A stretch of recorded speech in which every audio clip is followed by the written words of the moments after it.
Alas bigay na lang na.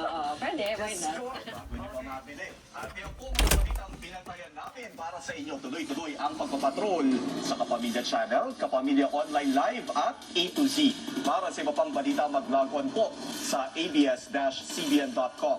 Susunod na po sa ABS-CBN News YouTube channel ang dokumentaryong Komando.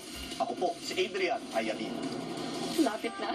20 days na lang, Pasko na. Maaari nyo ring iscan ang QR code sa inyong mga screen para mapanood sa ating YouTube channel ang mga latest news at balikan ang mga balitang hindi po ninyo napanood. Napakikinggan din ang TV Patrol sa DZMM Radio Patrol sa Istrenta. Anumang hamon, anumang panahon, tapat kaming maglilingkod. Ako po si Bernadette Zambrano. At sama-sama rin tayo gabi-gabi sa All TV. Ako naman po si Karen Davila sa ngalan ng ABS-CBN News in the service of the Filipino. Maraming salamat at magandang gabi, bayan.